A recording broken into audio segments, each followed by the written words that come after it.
Damos graças a Deus pelo privilégio que nós temos de servir a um Deus tão bom, tão maravilhoso e tão fiel para conosco. Um Deus que é sempre presente e cuida de nós. Amém? Quero convidar você a abrir a sua Bíblia no livro de Tiago. Tiago, capítulo 1. Vamos ler a partir do versículo 5. Nessa noite, eu quero tratar sobre o que Tiago fala nessa carta a respeito de Deus. Por isso que eu coloquei ali o tema Deus. Tiago, ele traz importantes verdades acerca de Deus nessa pequena carta que ele escreve.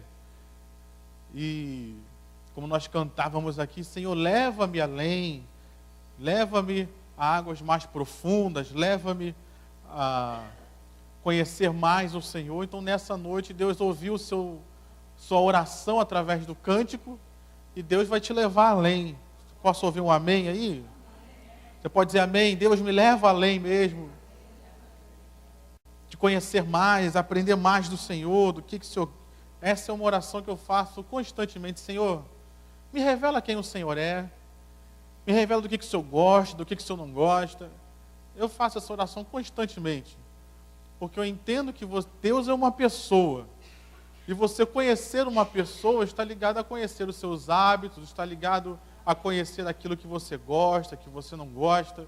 Isso faz parte de você conhecer a pessoa. Isso faz parte de você ter intimidade com a pessoa. E Deus é uma pessoa, então ele também tem coisas que Deus gosta, também tem coisas que Deus não gosta. Deus também tem suas preferências, tem suas características. E quando a gente aprende a respeito disso, nós estamos aprofundando o nosso conhecimento de Deus. Então nessa noite eu quero tratar sobre isso. Você já achou Tiago capítulo 1? Então vamos ler a partir do versículo 5. Diz assim, vamos ler do 5 até o 8, e depois deixa a sua Bíblia aberta que a gente vai fazer conforme fazemos. A gente vai fazer conforme faz, né? E vamos lendo outros textos depois. Versículo 5 diz assim: Se, porém, algum de vocês necessita de sabedoria, peça a Deus, que a todos dá com generosidade, ou liberalidade, dependendo da versão que você está usando, e sem reprovações, e ela lhe será concedida. Peça, porém, com fé, em nada duvidando, pois o que duvida é semelhante à onda do mar, impelida e agitada pelo vento, que uma pessoa dessas não pense que alcançará do Senhor alguma coisa, sendo indecisa e inconstante em todos os seus caminhos. Amém? Vamos orar, feche seus olhos. Pai, nós queremos te agradecer por essa noite. E eu te peço, Senhor, como o Senhor já ministrava meu coração, quando cantávamos aquele louvor, que o Senhor ministre poderosamente aos nossos corações e acrescente não só conhecimento, Pai, não só conhecimento técnico, conhecimento teórico, mas que pelo poder da Tua palavra pregada, o Teu Espírito se revele a cada um de nós, trazendo a cada um de nós uma experiência contigo. No nome do Senhor Jesus, para que de fato possamos conhecer ao Senhor por experiência, por aproximação do Senhor conosco, e não simplesmente algo teórico, algo técnico. Eu te peço, Pai, que a Tua palavra, que é viva, que é eficaz, que ela se torne viva e eficaz em nossas vidas, através da pregação da Tua palavra. Na autoridade do Teu nome, toda e qualquer barreira, toda e qualquer resistência, caiam por terra, e a Tua palavra seja pregada e compreendida com total liberdade. É isso que nós oramos e te agradecemos, em nome do Senhor Jesus. Amém e amém. Queridos, a Bíblia é um livro que foi deixado por Deus para a humanidade. E dentre as funções, dentre os objetivos de Deus para deixar o livro, deixar a palavra de Deus escrita para nós, existe o plano da salvação. Amém? Deus deixou a palavra dele escrita para nós, para que nós pudéssemos conhecer o plano da salvação, para que nós pudéssemos conhecer a oportunidade que nos foi dada de sermos salvos. Mas nós não podemos nos esquecer da verdade de que a palavra de Deus também foi deixada para nós com o objetivo de revelar quem é Deus para nós. Às vezes nós nos esquecemos disso. Às vezes nós pegamos a palavra de Deus e lemos para tirar lições. E hoje é muito interessante quando nós observamos vários autores, vários escritores que escrevem sobre diversas áreas, consultando a palavra de Deus para tirar inspiração, para tirar lições, para tirar aprendizado. Nosso pastor Roberto, ele ministra muito nessa área de família, nessa área de cuidados emocionais, e muitas vezes ele cita aqui autores que você vê, eles não são cristãos, mas que consultaram a palavra de Deus, se inspiraram na palavra de Deus para exercer a sua atividade científica, por exemplo. Você hoje, quando você pega na área de liderança, eu já li alguns livros sobre isso, e você vê que tem muitos autores, até não cristãos, que consultam a palavra de Deus, consultam o exemplo do Senhor Jesus, de como ele se conduzia, de como ele liderava, e ele tira lições da palavra de Deus para as pessoas. Mas só que nós que somos cristãos não podemos nos esquecer dessa importante verdade. A palavra de Deus não é só para nós tirarmos lições. A palavra de Deus não é só para a gente aprender como viver nessa terra, como vencer as adversidades, como vencer Satanás. Nós temos que ler a palavra de Deus também, muitas vezes, com o desejo, a sede no nosso coração, de Deus se revelar a nós. Não só revelar as suas doutrinas, não só revelar coisas para a gente vencer o dia a dia, para a gente aumentar a nossa fé, mas temos que ler também com o intuito de ver quem Deus é para as nossas vidas. Porque a revelação de Deus também está na palavra dele. Não é só uma revelação espiritual, não é só uma experiência espiritual, mas muito de que Deus é, muito daquilo que Deus gosta ou deixa de gostar, está revelado na sua palavra. E é importante nós vermos isso quando Tiago escreve essa carta. Volto a lembrar, era o início da igreja, ainda a igreja estava dando seus primeiros passos, estava nos seus primeiros anos aqui. Tiago, então, queria fundamentar aquela igreja, não só em teorias, em doutrinas, não só em objetivos de se vencer, como eu falei aqui. Tiago estava encorajando uma igreja que estava dispersa pelo Império Romano, estava enfrentando dificuldades, estava enfrentando aflições, mas Tiago, ele se preocupa com essa realidade da igreja, mas também se preocupa em revelar quem é Deus, em mostrar para aquelas pessoas quem era Deus, para que eles não ficassem só em doutrinas, em questões técnicas, em questões práticas. Mas não podemos nos esquecer que o Evangelho, que a vida cristã, não é só técnicas e práticas. Não é só, embora exija técnicas e práticas, mas o Evangelho está ligado a um relacionamento com Deus. E para você se relacionar bem com uma pessoa, você tem que conhecer quem é essa pessoa. E eu queria então nessa noite pensar aqui algumas coisas. Não vai dar para falar tudo, mas eu queria pensar algumas coisas que eu acho importante da gente falar aqui acerca de Deus. A primeira coisa que eu queria falar está no versículo 5, por isso eu quis ler, que o texto diz que se você precisa de sabedoria, peça a Deus que dá com generosidade. Nós servimos a um Deus que é generoso. Isso aqui, queridos, é maravilhoso. Deus, ele nos trata com generosidade. E isso, relembrando aqui, foi dia dos pais, domingo passado, relembro muito o meu pai. Meu pai, ele ensinou a mim, a minha irmã, a nós sermos generosos. Se eu pedisse para o meu pai 10 reais, ele nunca me dava 10 reais. Ele disse, não, leva 20, que se precisar. Graças a Deus, a maioria das vezes eu não precisei, mas eu levava o 20. E quando voltava, normalmente ele não me cobrava. E aí, usou, não usou? Meu pai me ensinou a minha irmã, ensinou a nós a sermos generosos. Sermos generosos com as pessoas, sermos generosos uns com os outros.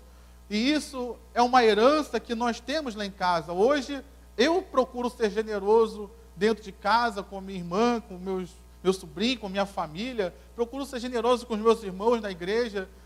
E quando eu vejo o testemunho dela, vejo que ela também procura, né? Isso é uma coisa que marcou a nossa vida.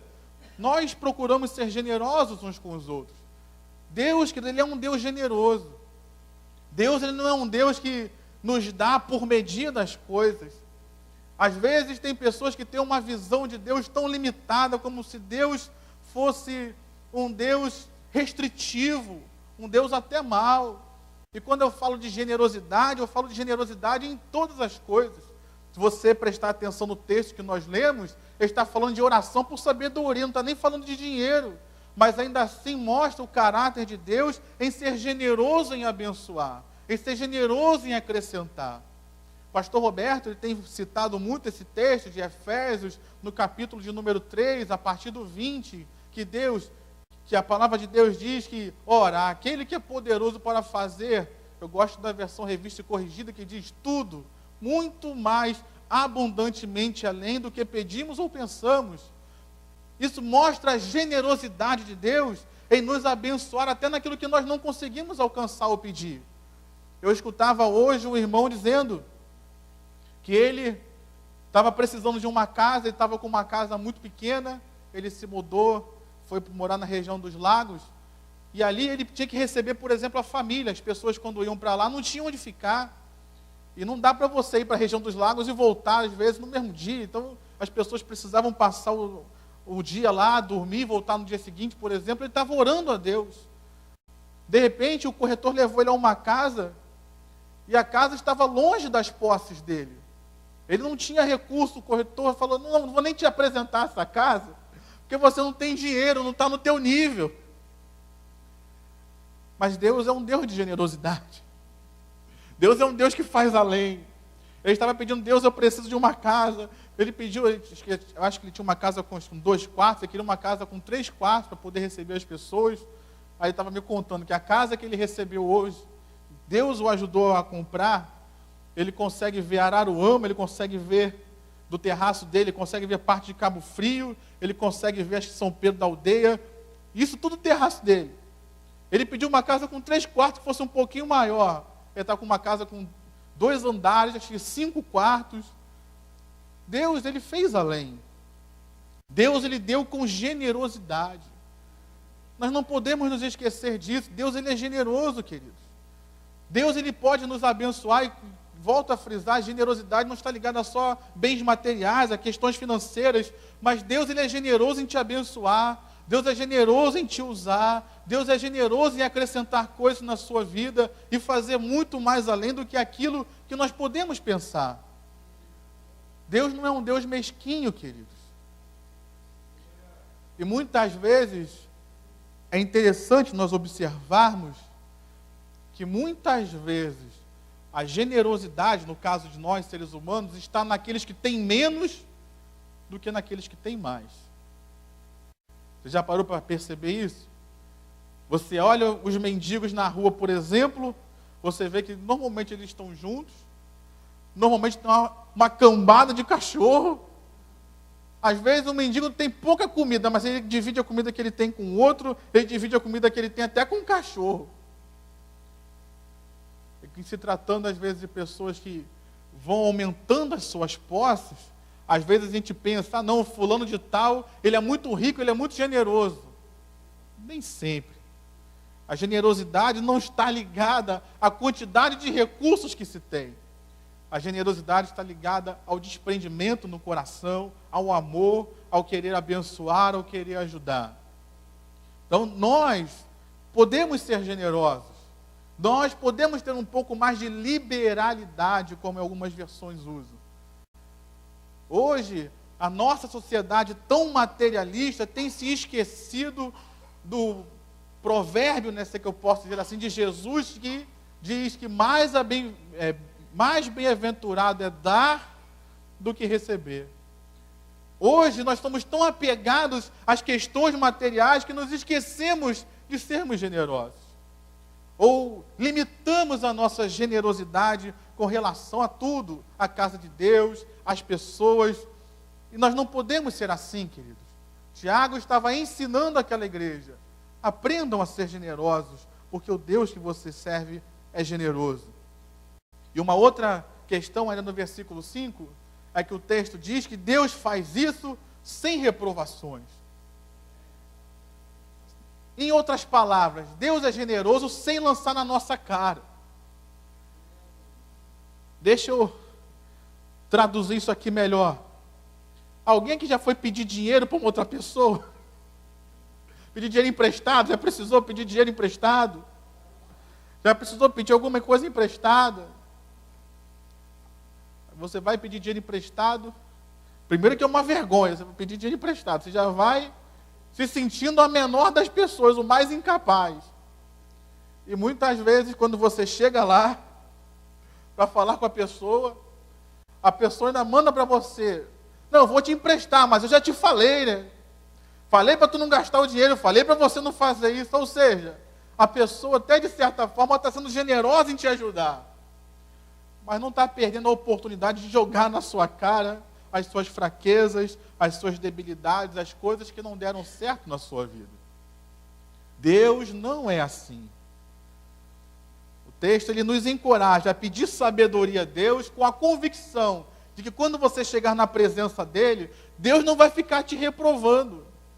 Deus não vai ficar dizendo: está vindo aqui mais uma vez pedir sabedoria, está vindo aqui mais uma vez pedir isso, está vindo mais uma vez. Deus ele não lança em rosto.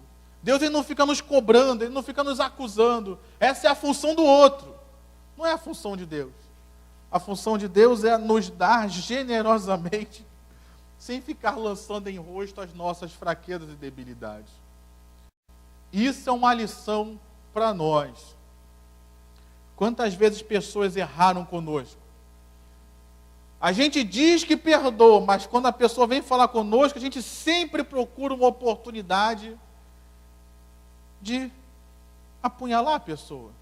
Não, fulano, você é 10, mas você fez aquilo comigo. Mas, meu irmão, ele já fez isso contigo há 10 anos atrás, você disse que perdoou. Esquece isso.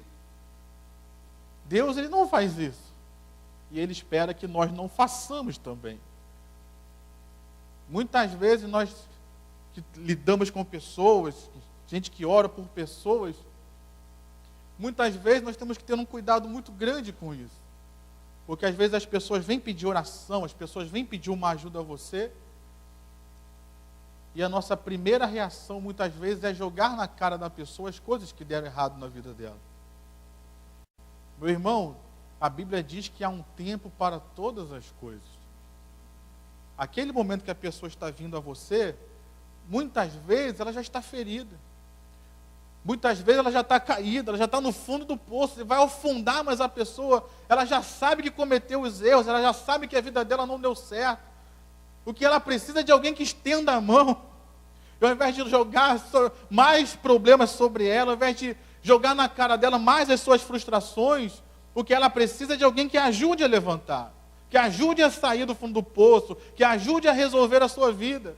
Depois, quando ela estiver melhor, você até corrige, você até cuidado para não fazer isso de novo.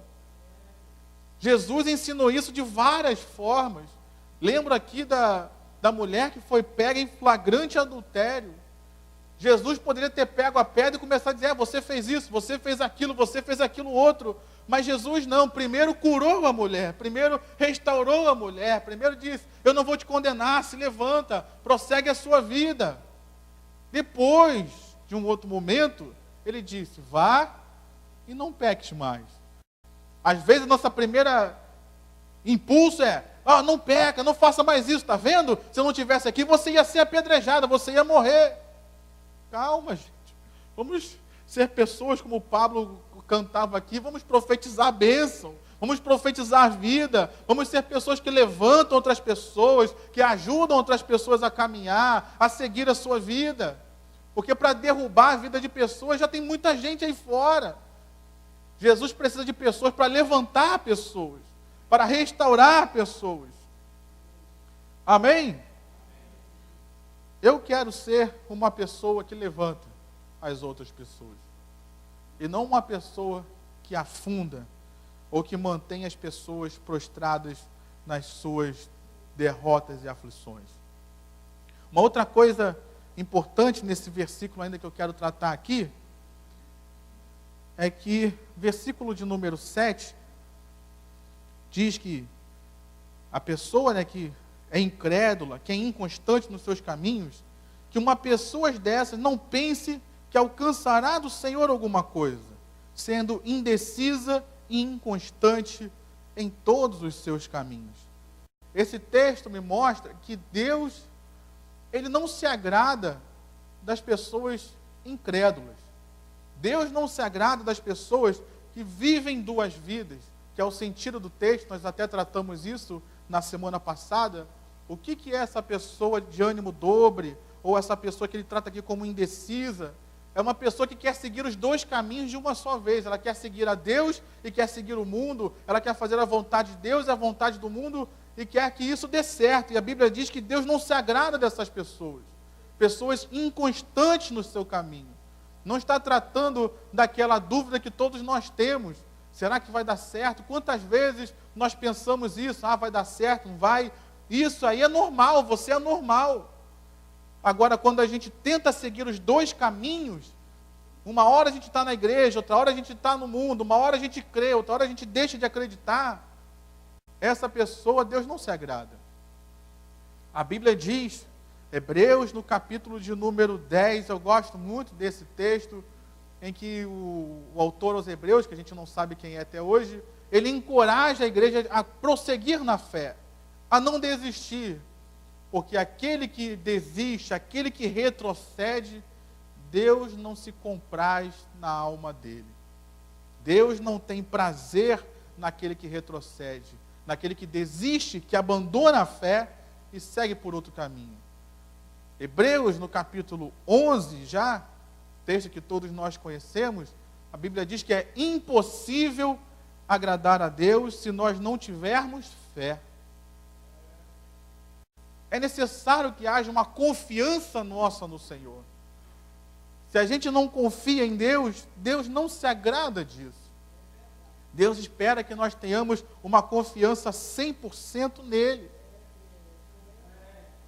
Muitas vezes nós fazemos orações, Deus, eu quero te agradar, eu quero te agradar. O que eu faço? Uma das coisas que você pode fazer, que vai mais agradar a Deus, é ter fé em Deus. É confiar nele. É permanecer firme mesmo quando tudo está dando ao contrário. Mesmo quando você não achou o teu manancial ainda, como nós cantamos ali. Eu sei que Deus tem um manancial, mas às vezes você não achou o manancial ainda, você não chegou ao manancial ainda, mas você continua tendo fé, confiando em Deus. Deus diz que vai te curar, mas você ainda não está curado. Você mantém a sua fé, a sua confiança em Deus. Isso são coisas que agradam o coração de Deus. Você se manter confiante. Então veja como Deus, Ele se revela a nós através da palavra, nesses pequenos textos que Tiago escreve aqui. Eu queria que você fosse agora para o versículo de número 13. Aqui tem uma importantíssima lição, que eu quero chamar toda a sua atenção, para o versículo 13, do capítulo 1 ainda de Tiago, que ele diz assim: ninguém ao ser tentado diga, sou tentado por Deus. Porque Deus não pode ser tentado pelo mal. Ele mesmo não tenta a ninguém. Aqui nós temos uma importante lição, queridos.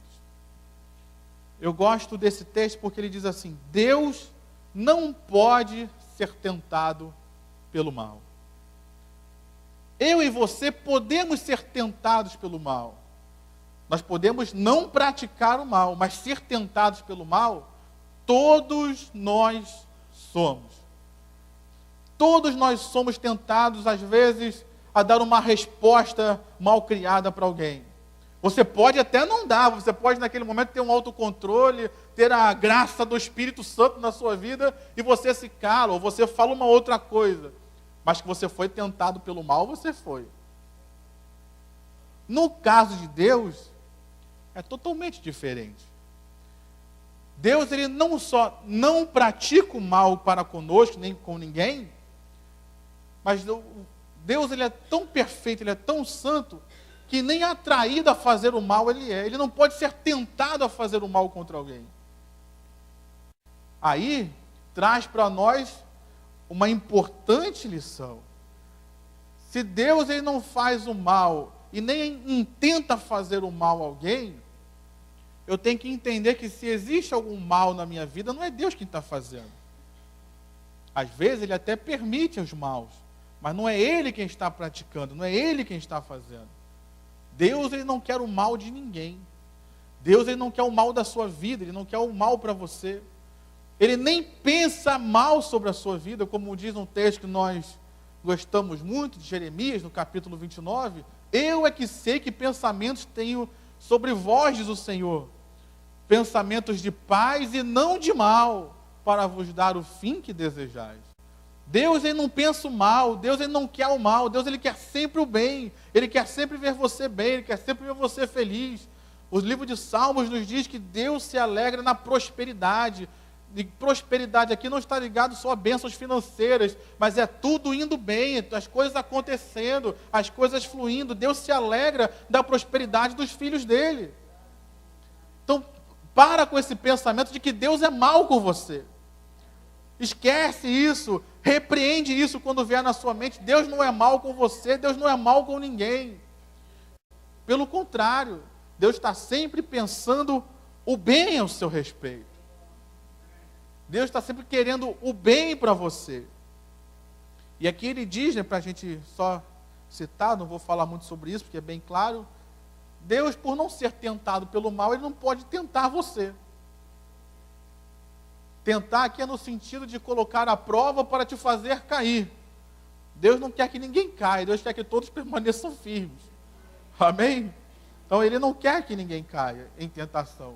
Por isso, ele nos ensinou na oração do Pai Nosso. Deus sabia que nós seríamos tentados. Ele não disse que nós devemos orar para sermos livres das tentações, para que as tentações não venham sobre nós. Não foi isso que Jesus ensinou. Ele ensinou a nós orarmos o quê? Não nos deixe cair em tentação. A tentação a gente passa. Porque essa natureza humana aqui, tendenciosa ao pecado, ela está aqui em mim, ela está aí em você. Então essa tentação vem. Mas ele nos ensina a orar para que nós não caiamos nas tentações. Amém? Versículo 17. Olha o que ele diz. Toda boa dádiva e todo dom perfeito vem lá do céu, vem lá do alto, descendo do Pai das luzes, em quem não pode existir variação ou sombra de mudanças. Aqui ele trata de uma importante questão, que é os dons e talentos que cada um de nós temos, vem de Deus. Amém? Por mais que isso te destaque, meu irmão, isso vem de Deus. E se vem de Deus, não merece mérito nenhum nosso. Não traz glória nenhuma para nós. Infelizmente, nós do movimento pentecostal, nós que cremos nos dons espirituais, nós às vezes usamos os dons espirituais para destacar pessoas, para promover pessoas. Mas a realidade é que Deus não faz isso. Ele coloca todo o mérito nele, ele coloca toda a glória para ele. Então nós precisamos aprender isso, queridos. Os dons e talentos que cada um aqui tem. Você tem talentos, você tem dons. Talvez o seu talento não seja cantar, talvez o seu talento não seja pregar, mas você tem dons, você tem talentos. Coisas que Deus colocou na nossa vida, que são dádivas, que são boas dádivas, como o texto diz. Todo dom perfeito veio de Deus para a sua vida. Não é para ser glória nossa, mas é para a gente usar isso, como diz 1 Coríntios capítulo 12, para a edificação da igreja. Deus, ele colocou dons e talentos. As boas dádivas que temos vieram dele, não são nossas. Por isso não são dignas de glória para nós, mas são dignas de glória para ele. E aqui nesse versículo 17, ele ainda diz uma outra importante lição que eu quero citar aqui, que a Bíblia diz que ele é o Pai das luzes. Relembrando o Dia dos Pais, domingo passado, Deus ele é Pai, queridos. Deus ele é Pai. E eu queria aqui falar 3 importantes funções dos pais. Qual para você seria a principal função de um pai? Alguém se arrisca a dizer? Educação, a irmã lá atrás falou o quê? Protetor, educador, protetor. A irmã falou aqui que eu queria ouvir. Para mim, particularmente, não estou dizendo que as outras estão erradas, os irmãos estão certos, mas para mim, particularmente, essa é a terceira, calma, vou chegar lá. Particularmente, a principal função de um pai, além disso que vocês falaram, mas a principal é um pai amoroso. Porque um pai que é protetor sem amor, vira quase que um jugo. Um pai que ensina sem amor, vira quase um ditador dentro de casa. Agora, um pai que exerce as suas funções com amor, as coisas acontecem, as coisas funcionam. Então, Deus, como um pai, ele é amoroso. Ele cuida, ele protege, ele educa, ele ensina, ele corrige, mas ele faz tudo isso pelo amor que ele tem pelos seus filhos. A segunda coisa que eu queria citar aqui acerca dos pais, e que eu acho de grande importância para as nossas vidas, é que o pai, ele tem uma característica de, como a irmã falou aqui, estar presente. A Bíblia diz que Jesus, ele é Emanuel, ou seja, Deus conosco. Todo pai, querido, precisa estar presente. Um pai ausente não é um pai correto. E isso aqui é uma lição para os homens que estão aqui. Não temos tantos assim, né, representantes, mas nós temos alguns, amém, graças a Deus. Pai, você tem que ser presente na vida do seu filho. Você tem que estar perto. Você tem que estar junto. Hoje os pais têm, devido a toda a demanda que esse mundo tem exigido, principalmente questões financeiras, e como a própria Bíblia coloca a responsabilidade da provisão do lar para o homem, muitos homens têm se omitido e se tornado ausentes dentro de casa para ir buscar a provisão na rua. E aí nós temos que tomar um cuidado muito grande, queridos, porque às vezes esse buscar de provisão na rua tem se tornado exagerado. E muito além do que aquilo que é necessário para você e sua família viver. E aí você está sacrificando, muitas vezes, a sua família por causa de dinheiro ou sucesso profissional. E isso é uma coisa que nós temos que tomar muito cuidado, porque hoje a nossa sociedade, até por conta dessa luta que tem feito contra a família, tem tirado de dentro dos lares o pai, isso já tem feito há muitos anos, e hoje até as mulheres têm sido tiradas de dentro de casa para ajudar financeiramente e tantas outras coisas, e as crianças têm sido criadas pelo Facebook, pelo YouTube, pela TV, e não têm sido mais criadas pelos pais. E isso, principalmente se tratando de família cristã, é um risco muito grande, porque muitas vezes você é cristão, sua esposa é cristã, mas e a pessoa que está criando seu filho? O que ela é? Quais os valores que ela vai passar para o seu filho? Então, às vezes, é uma coisa que nós precisamos meditar.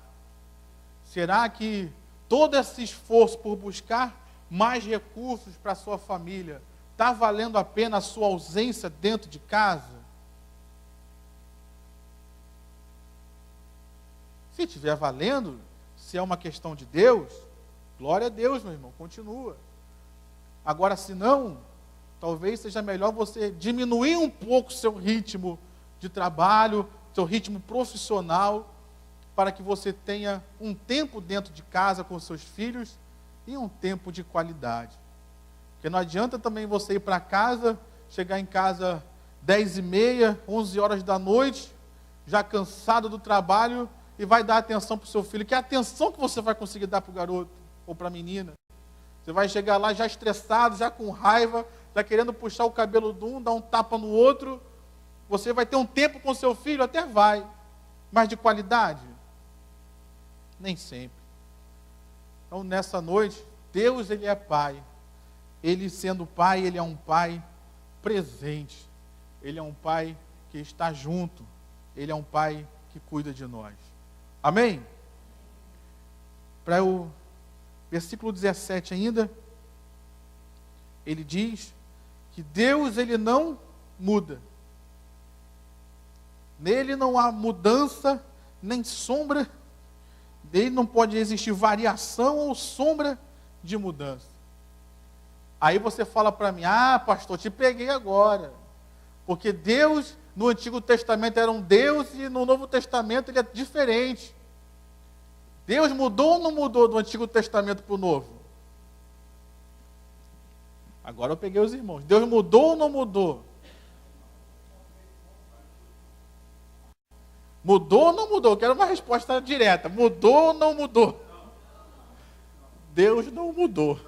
Amém? Deus não se tornou um Deus de graça só a partir do Novo Testamento. Deus sempre foi um Deus gracioso. Amém? Quem foi que deu a forma de receber perdão para a humanidade? Foi Deus, mesmo através da lei. Foi Deus quem deu a graça depois de ter pecado, poderia morrer direto, mas Deus deu toda a lei, todo o sistema do Antigo Testamento para que a pessoa tivesse perdão. Quem foi que decidiu se revelar à humanidade? Foi o homem que pediu para Deus se revelar? Não. Foi Deus quem graciosamente enviou a sua revelação através da sua palavra e posteriormente a sua última revelação através da própria vida do Senhor Jesus aqui. Deus, Ele não se tornou, não mudou do Antigo Testamento para o Novo. Deus, Ele sempre foi Deus. Deus, Ele sempre foi um Deus justo, mas também sempre foi um Deus de graça e misericórdia. O que mudou então, queridos? Mudou a forma de tratamento. Você não faz isso com o seu filho? Quando o seu filho faz alguma coisa, você coloca ele de castigo, vai ficar de castigo uma semana. Acabou aquele tempo de castigo, o que você faz? Libera, não é? Agora você pode fazer o que você quiser. Mais ou menos isso. Deus, Ele tinha uma forma de tratar para revelar a humanidade no Antigo Testamento. Através da vinda de Jesus, Deus mudou essa forma de tratamento. Mas Ele não mudou quem Ele era.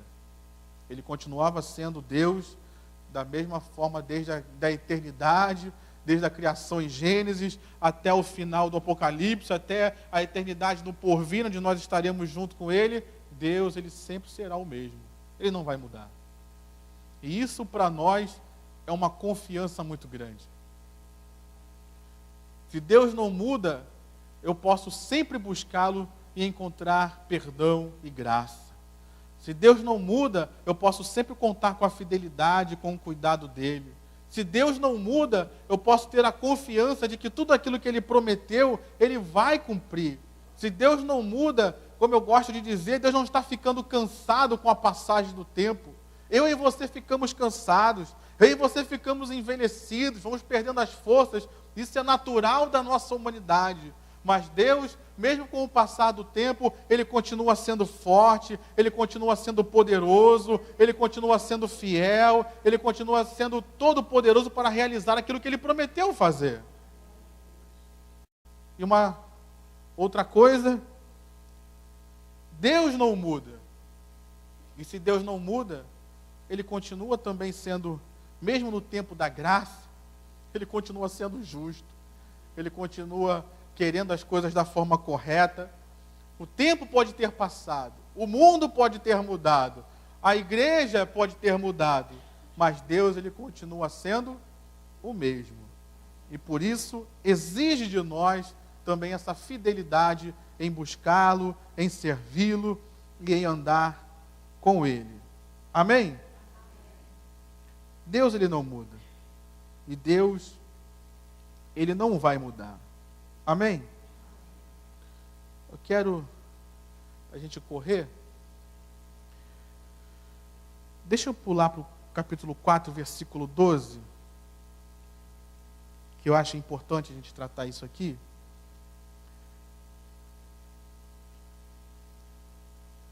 E aí eu falo só mais essa e vou terminar.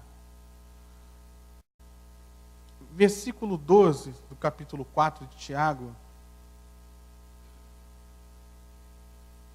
Ele diz assim: um só é legislador e juiz, aquele que pode salvar e fazer perecer. Mas quem é você para julgar o seu próximo? Aqui nesse texto ele está tratando do julgamento entre irmãos. Você lê aí o subtítulo, ele diz isso, de que o julgamento não está liberado a nós. Nós não devemos julgar uns aos outros. Isso é uma obrigação, né? Isso é uma tarefa somente de Deus. Mas o que eu queria chamar a sua atenção, eu sei que você sabe isso, só relembrando, mas eu queria chamar a sua atenção nisso que ele fala no versículo, porque é um pouco diferente do nosso costume, da nossa realidade brasileira.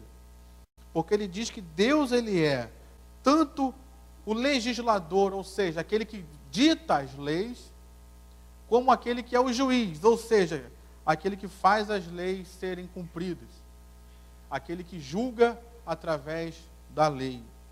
No nosso país, esse é um conceito diferente. Você sabe, quem faz as leis no Brasil é o Congresso Nacional. E quem julga são os juízes. Ou, se você for pegar pelos poderes, quem faz as leis é o poder legislativo. E quem julga é o poder judiciário. São 3 poderes que existem no Brasil, e eles dizem, pelo menos na Constituição, que são independentes. Quando a gente olha para a palavra de Deus, nós vemos que Deus, ele é tanto o que faz a lei, quanto o que faz cumprir. Deus, ele traz essa responsabilidade para ele. Então, aquilo que a gente sempre fala, eu não tenho autoridade para criar leis sobre a vida de vocês. Isso é um atributo que Deus delegou somente a Ele mesmo. Você conhece a Bíblia, Jesus, ele repreendeu muitas vezes os fariseus, por quê? Os fariseus estavam criando leis, estavam criando obrigações para os judeus que não estavam na palavra de Deus. Algumas delas, uma delas especificamente, Jesus repreendeu quando eles diziam que uma oferta, que o cuidado que eles deviam dar aos pais, era uma palavra que eles usavam que era corbã. O que era isso? Todo o cuidado que o judeu deveria dar aos pais, ele dizia que era oferta corbã. O que isso representava de fato? Na teoria, era para pegar o cuidado que ia dar aos pais em dinheiro e ofertar ao Senhor. Mas o que acontecia na prática?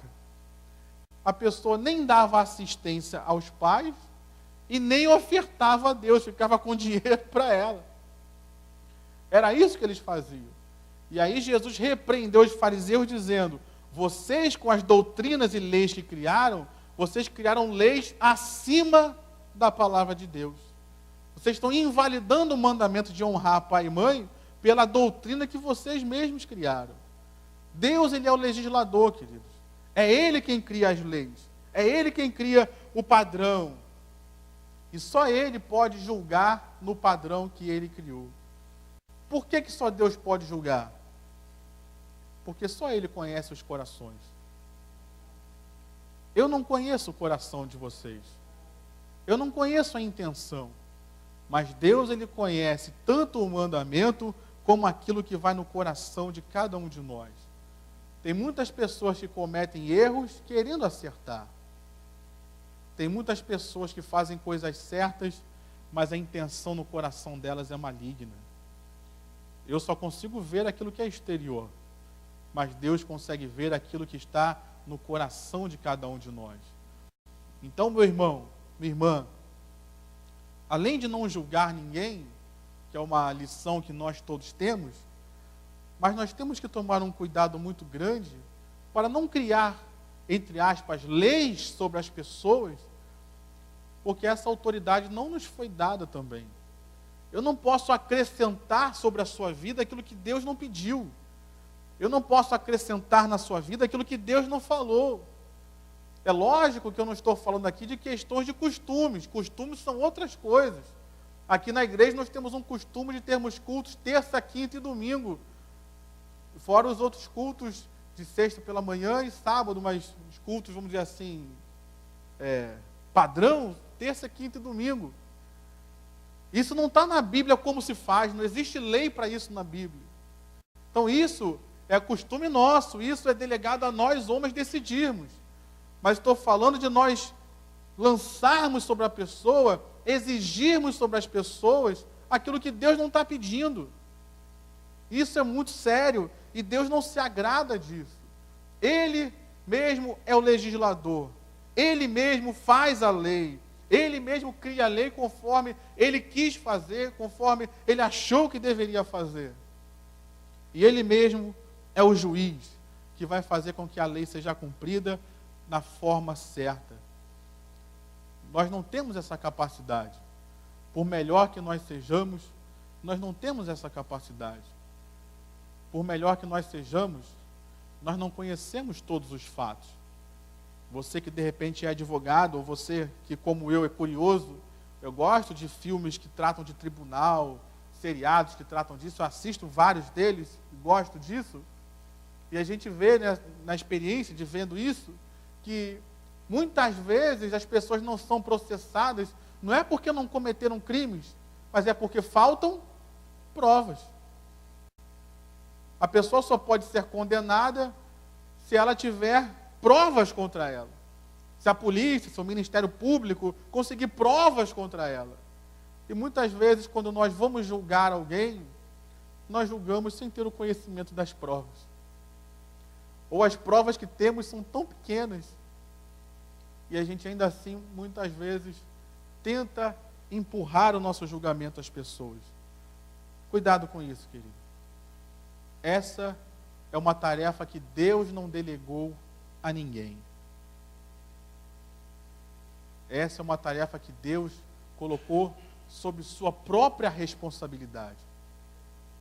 Ele não aceita que pessoas criem leis dentro da igreja, e Ele não aceita que pessoas julguem outras pessoas dentro da igreja. Isso só Ele pode fazer. E isso é importante da gente saber a respeito de Deus. Eu, pelo menos, acho que deveria ser lembrado isso. Amém? Para a gente terminar, está em cima da hora, versículo 5, 11, capítulo 5, versículo 11.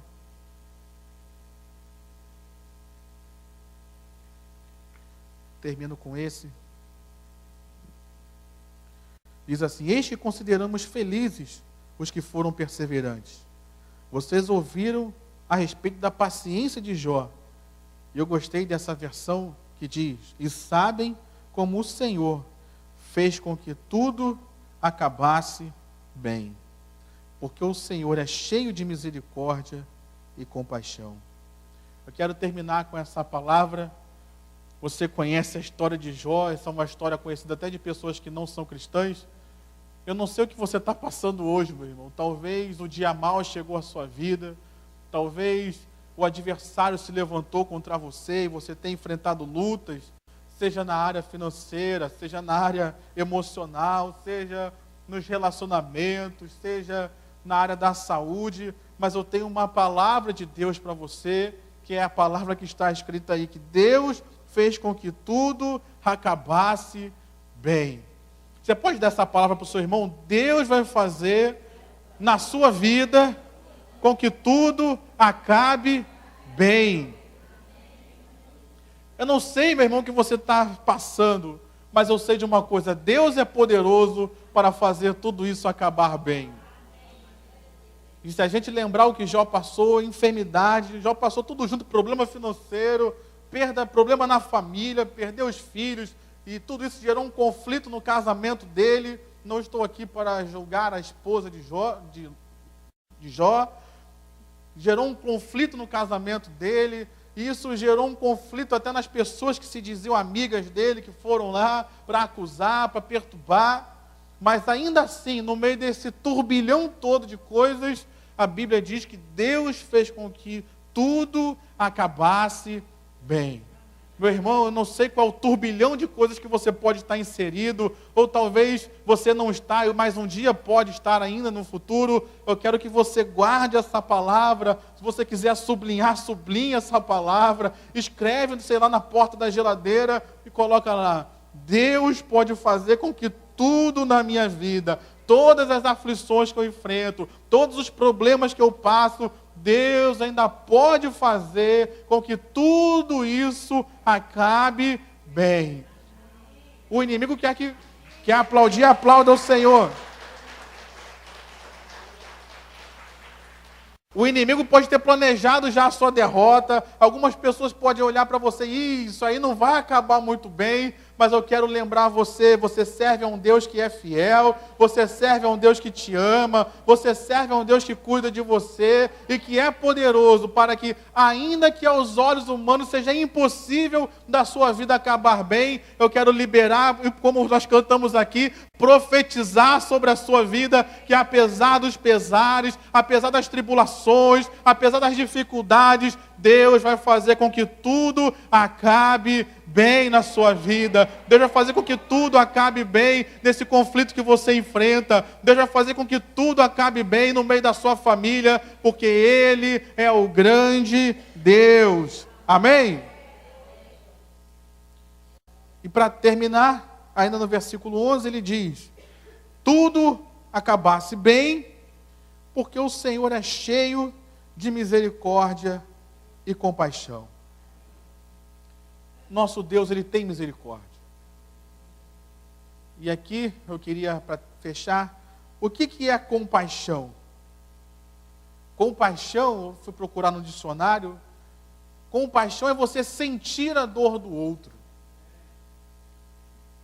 Alguns chamam isso também de empatia, você se colocar no lugar do outro. Quando a Bíblia diz que Deus, Ele tem compaixão de nós, Ele está dizendo que Deus, Ele sente a dor que você sente.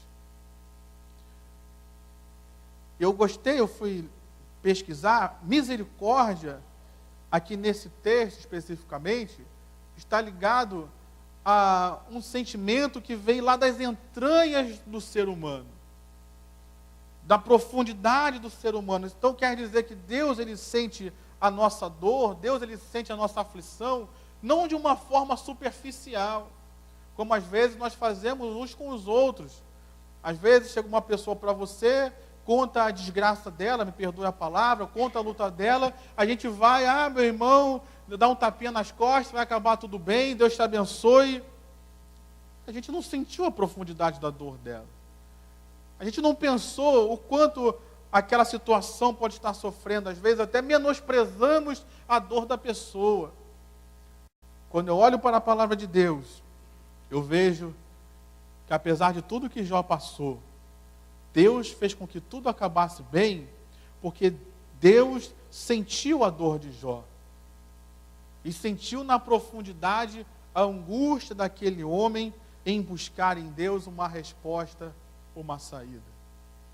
Meu irmão, minha irmã, Deus vai fazer com que tudo acabe bem, porque Ele conhece muito bem o que você está passando.